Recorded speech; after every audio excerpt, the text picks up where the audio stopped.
Hi, everybody. Today, you're going to need a piece of paper and a couple colors of crayons.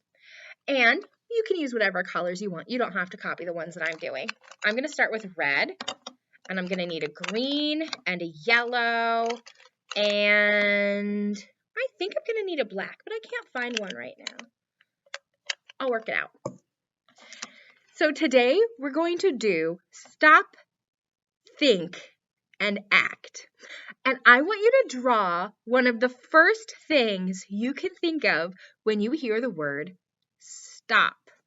I know what I'm going to draw right away because I am a driver. When I think of stop, 1, 2, 3, 4, 5, 6, 7, 8, I think of a stop sign.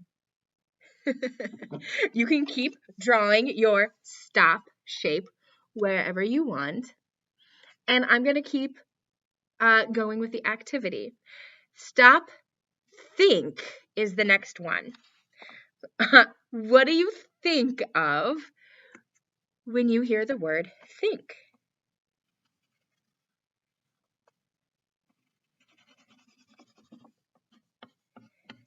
I know what I think of right away. I think of a little cartoon. And whenever someone in that cartoon has an idea, bing! There's a little light bulb above their head. So I have stop, think, and act. All right, what can I draw for act? Oh, I know. There it is. I drew a little stage in Hamlet because, why not? So I have stop, think, and act. Now, having heard our story for today, what do you think stop, think, and act has to do with it? Our Bible verse for today reminded me that I need to think before I act. That's today's bottom line. Last week's bottom line, if you remember, was trust that God will give you wisdom.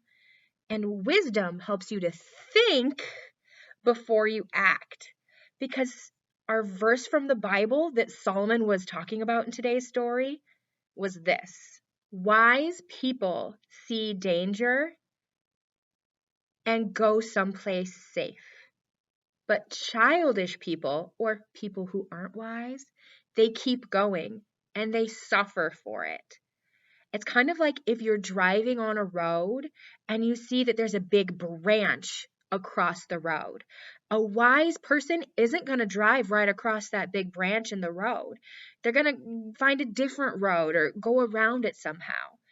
But a non-wise person is going to think, whoa, it'd be super fun to run over that big branch in the road. And they're going to crash their car. They might ruin their car. They might even get hurt in a car accident. So it's important that when you see something coming, not just in a car, sometimes in your life, that wisdom tells you to stop.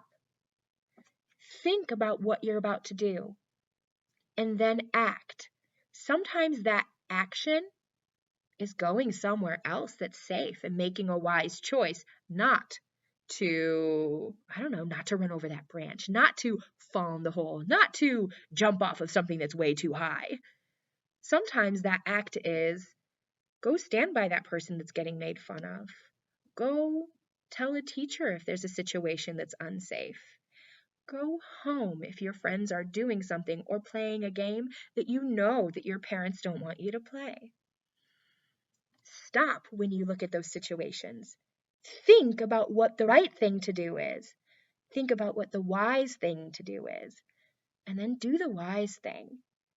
Don't be like the people who keep going and get hurt because of it. Have you ever been caught up in what you're doing so much that you forget what the right thing to do might be? That happened to me once. I've told this story before a long time ago. Once I was at a summer camp, and it was a church camp, and there were girls in my cabin who were making fun of another girl. And I thought, wow, I have this thing that I can say that would be so funny. And so I said it, but I made fun of the girl. And so she was so sad that she cried. The thing that was the right thing to do for me would have been to keep my mouth closed and not say anything mean, even if it was funny. Maybe even the right thing to do would have been to stand up to my friends and say, hey, we shouldn't be making someone feel bad. We should be helping her. I did not choose the right thing to do. And not only did I pay the price, someone else got hurt because I was not wise. So I want you to make a better choice for yourself and the people in your life. I want you to stop, think about what the right thing to do is, and act on that. Be a hero in your story and in someone else's by doing the wise thing. And if you don't know what the wise thing is to do, you can always stop and pray and trust that God will show you the thing that is wise. Have a good week, everybody.